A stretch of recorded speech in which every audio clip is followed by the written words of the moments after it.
Yes, report. Are there any questions on the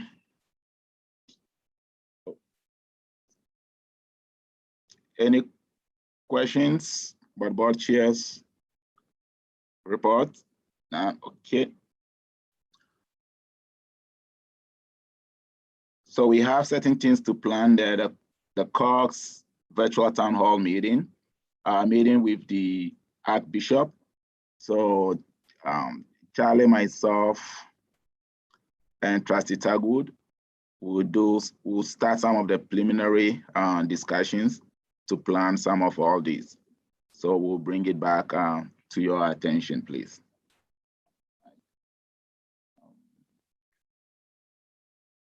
Okay.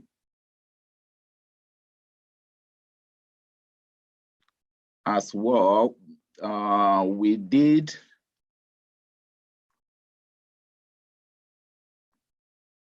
will look at our other processes, especially our board effectiveness plan. And I'll talk to Mr. Bouchard about that and Trustee Tagu, so we can align ourselves with how to support new trustees.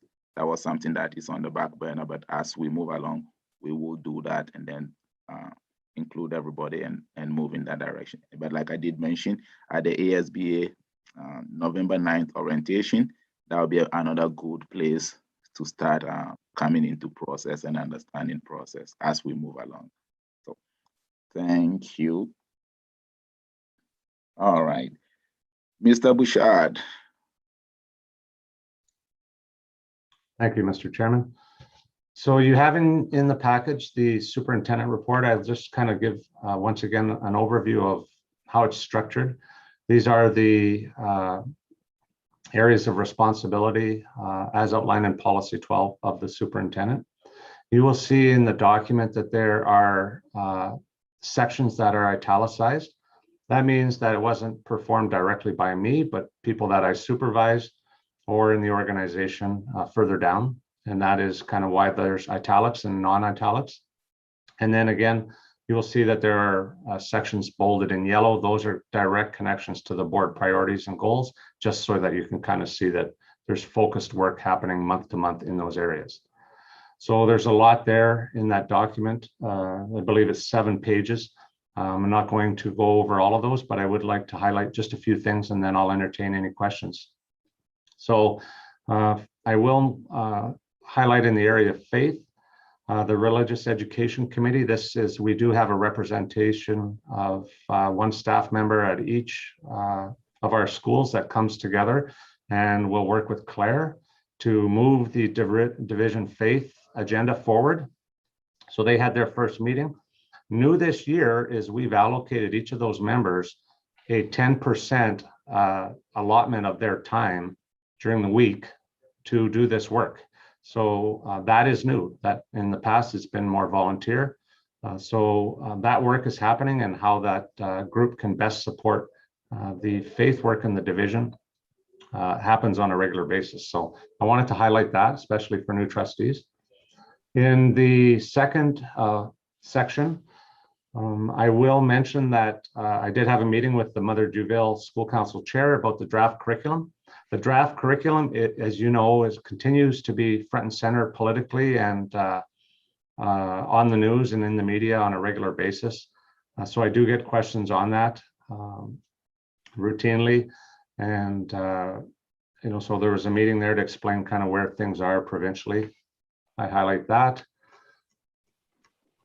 In number 4,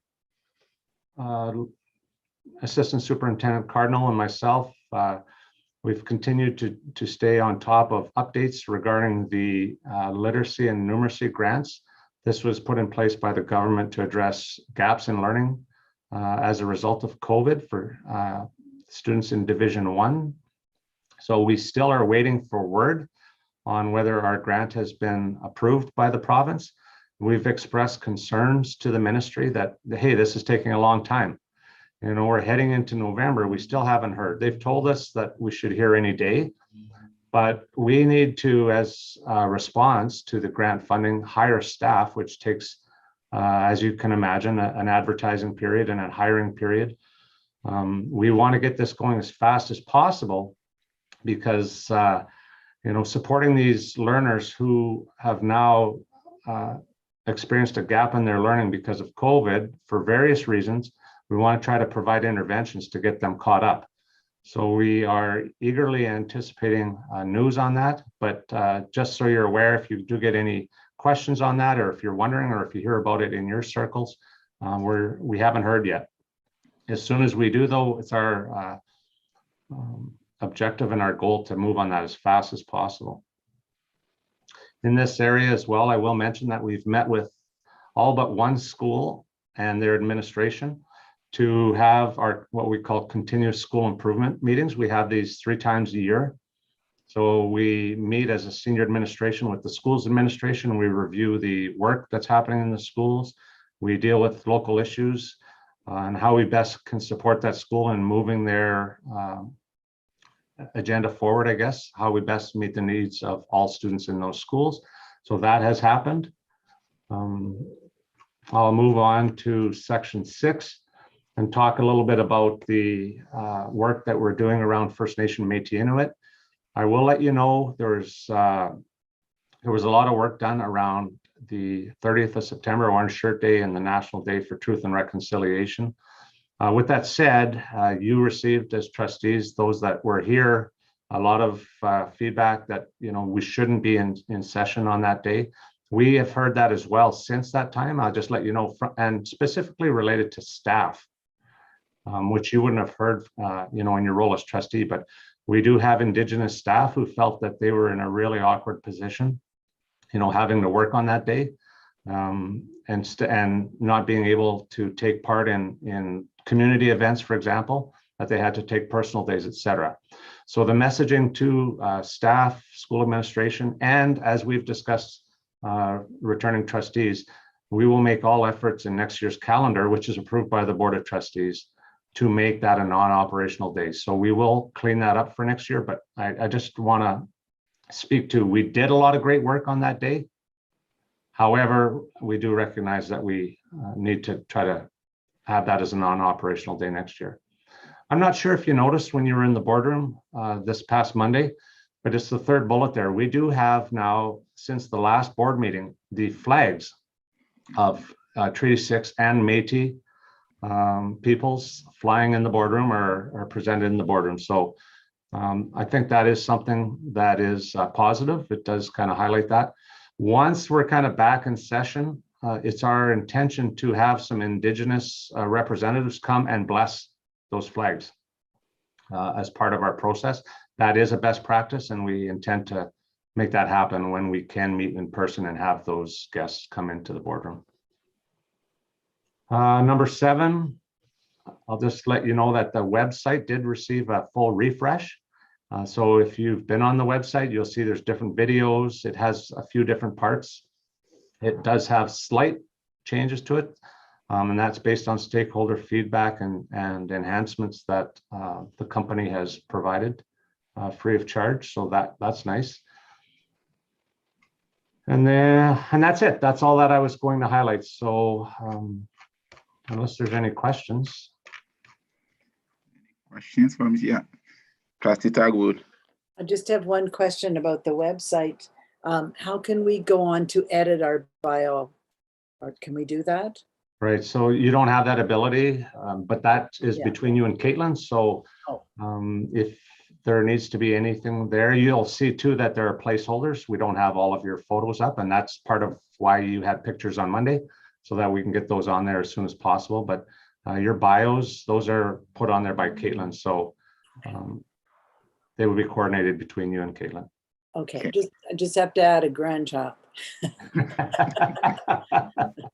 Well, that's a good news story, isn't it? Yeah, that's a good news story. So I'm sure Caitlin will reach out to both old and new trustees if they needed any refresh on profile. Okay. Any other question? Okay. Mr. Bouchard, I just have a quick question on the Victra. Are all our communities now on Victra except Drayton Valley? I know we're having some issues there. Yes. Okay.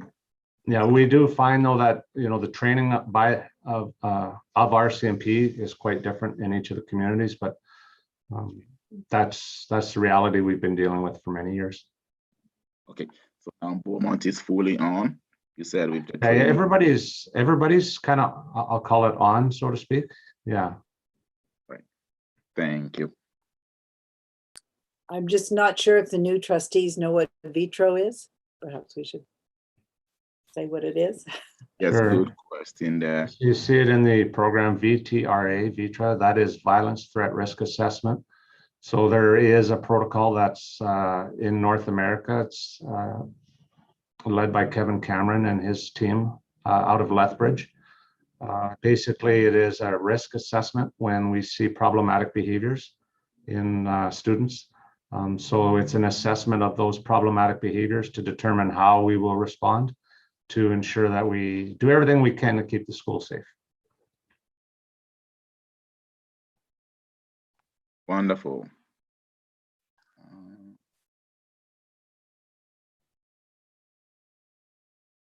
Okay. Mr. Latka, see now you've been published. Oh, Thank you, Mr. Chair. Yes, my apologies for not having it, having submitted it late, and I appreciate that it's been now published in the public agenda. I'm not going to take a lot of time. For the most part, my activities have been around the election processes for the last 6 weeks.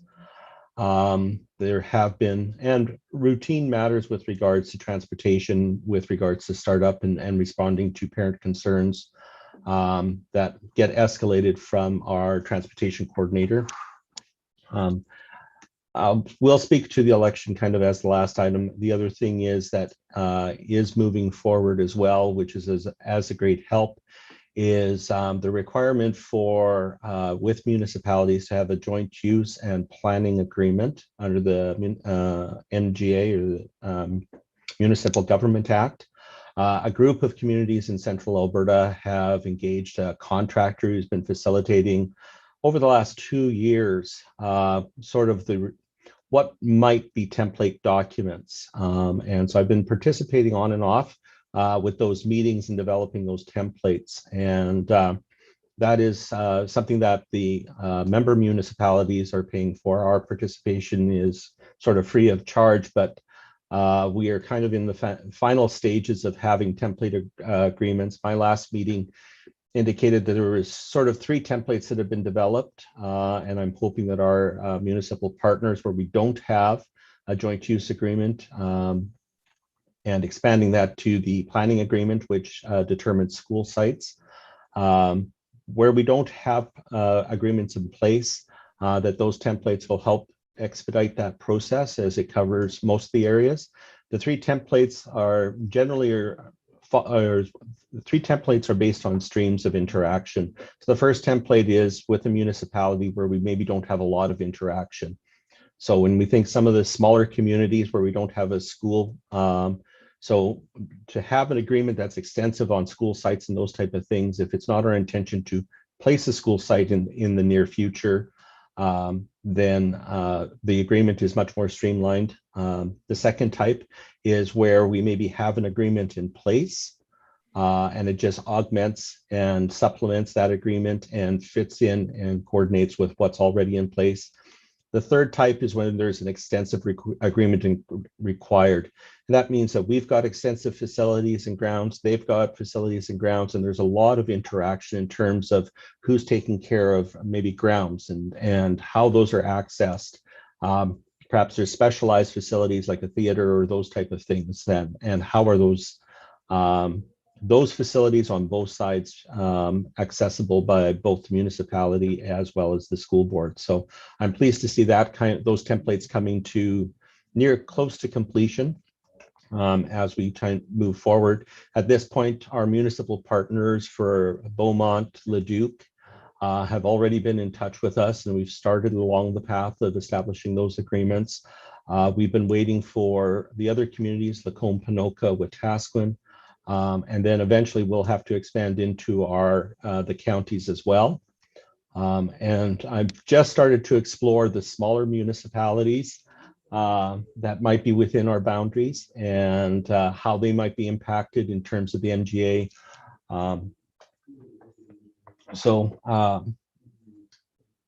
trying to think off the top of my head what I mean by smaller ones, but I can't think of an example right now. And but to approach them, because the requirement is still for any municipality under the Municipal Government Act.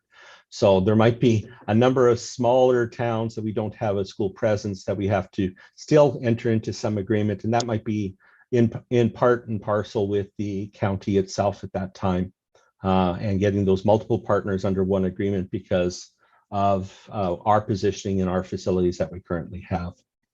So that's quite exciting and moving forward in terms of my work. So the last thing with regards to the elections, for the benefit of all trustees, elections was an interesting process this year, but and by interesting, we did have some challenges. We were made aware of early on, once nominations had closed and our municipal partners had started advanced polls, that instructions for the Leduc subdivision, so that's Ward 1, Subdivision 1, instructions to the electors was an error. The municipality caught that error, and around 4 o'clock that afternoon had corrected instructions to voters, to their polling clerk. That required amending ballots physically to make sure the instructions and additional signage. So that process certainly caused some challenges both for electors, for our candidates. Our candidates were made aware of the day that I was made aware of, as we had, once we had a plan moving forward with our municipal partner. And so the process, regardless of the wrong instructions being at the time, once a ballot is cast, it is cast as is. And so if there are challenges to that election process, there are provisions under the Local Authorities Election Act for those challenges to be raised for any reason, so to speak. And so the rollout period for that is 6 weeks following the date of the election. So at this point, I have seen an email from one of the candidates indicating that they were going to protest the election process. I have not been served with any documentation that they are challenging the election at this point. The runoff period would go through until November 29th. So at this point, for the benefit of all trustees, we have elected board members, we have elected trustees, until we are directed by the courts otherwise, which may be up to and including to hold a by-election. We continue along this path until the 29th, which is the last day that the election can be challenged. So as an update, that is where the election process is. There was a few other minor hiccups that our municipal partners caught early on and corrected fairly quickly. And overall, I'm very happy that our municipal partners are out there and serving us and cooperating really well with our division in terms of running elections for us. So I just wanted to add that kind of update with regards to the election process. Beyond that, I don't have anything else to add to my report this time. Thank you, Mr. Any question? Any question from Mr. Latka? Oh, okay. I do have, oh yeah, trustees, tell us. And was there a recount in Leduc? Am I allowed to ask that? There was a recount requested in for the city of Leduc polls, and that was performed, and that did alter some of the votes, the preliminary results. But what I would call is marginally, and by marginally, I'm saying for amongst all the candidates, I believe the number was less than 10 votes between all the candidates. Thank you. Thank you. So I have a question in that election field. What came to my attention and attention of a couple of people have talked to me about, is there a way that because some municipalities have everybody on one big ballot, right? So is there a way when we go into our agreement to emphasize we need a separate ballot? It depends, and it will add to our cost if we ask for a separate ballot, especially with the electronic tabulators. The printing of the electronic ballots may be out of province, and so then are shipped. So we would be responsible for the cost of all of the ballots if we are going to strictly just have Catholic trustees and not municipal councillors. Typically, what the ballots are, especially with the electronic tabulators, is they will have the municipal councillors on it, and then the appropriate school board trustees, depending on how the elector has identified themselves. So in our case, the ballot would have consisted of municipal councillors and the mayor, as well as trustees for Star Catholic. For separate. But they would not include, because again, we had this issue at the last election where trustees from both separate and public boards were on the same ballot. And we very specifically requested that there be separate ballots for separate school board trustees, but the municipal officers were still on those ballots as well. Yeah. But I can make the inquiry, but then we would be entirely responsible for the separate cost of having that separate ballot in its entirety. And I'm not sure what that would mean to our costs overall. Will be good to make that inquiry and maybe bring it up. Let's see what, because it is causing a lot of issues around because of the cost saving in those prints, and it's causing a lot of situations in other jurisdictions. Can I ask you to be more specific on what issues you've been like having everything on one page? Yeah, having both school divisions, especially where you have two jurisdictions, everybody, including the mayors, councillors, everybody on one page, right? Yeah. And there should not have been any ballots with public school trustees on it on the same ballot as separate. It would have been just the municipal officers, and that's why I'm asking for specifics, because I just need to maybe review what the ballot looked like in those cases. okay. I don't have no specific, but I know in Wetaskiwin, because it was acclaimed, that wasn't. But we do have like everybody on one big paper, which when I did ask the city clerk, they said, yeah, I could have been included there should it not be acclaimed, right? Yeah, and we would have specified that the separate school board trustees be printed on a separate ballot. Separate ballot. Okay. Yeah. And I believe in Lethbridge, but I could be wrong. They were all on one ballot paper. Yep. Yeah, it's unfortunate that happened down there. I know. There was a lesson learned from Central Alberta up here at the last election that would have said no. And I know with some of our municipalities, there was a request from a public school board, one of our sister boards, that they have the acclaimed candidates listed on the ballot so that people were clear on why they weren't voting for a trustee at that point. And I believe they reversed that decision at the last minute, because it would just add to the confusion or possibly spoil the ballot. Yeah. Okay, Trustee Miller, I see your hands up. Thank you, Chair. I just had, I guess, a suggestion that maybe in year 3 or 2.5 of this term, that an ad hoc committee be created in regards to elections. And I know, Mr. Latka, that you handle, and that's part of your domain, is the election, but to ensure that advocacy is being done not only with the municipalities, but within our communities in different areas, and to make sure the process, I guess, goes very smoothly. What I found, and kind of what I heard not only in this community, but across the province, is that a lot of municipalities had mistakes in regards to school trustees, and there seemed to be a lack of value or importance, I guess, and as much detail given to a school trustee election as the municipal counterparts. that might be a direction that the board look at moving closer to the next election in that area. It might be useful to be proactive in that area rather than a little reactive.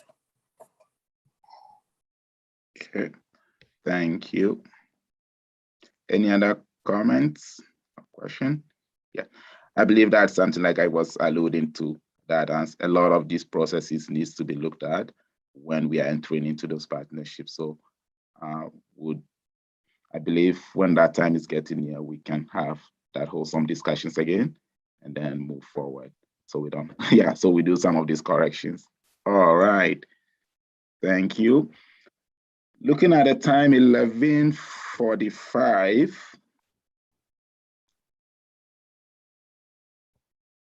Do you want to take a break here, come and go through the rest of the items? Or we want to continue till noon and then take full lunch break? What would you like to do, Team Star? Yes. Could we just maybe take a 2-minute or 5-minute break right now? Okay. Possible? All right, let's do 5 minutes break right now. Possible? Yeah, thank you. 5. Thank you.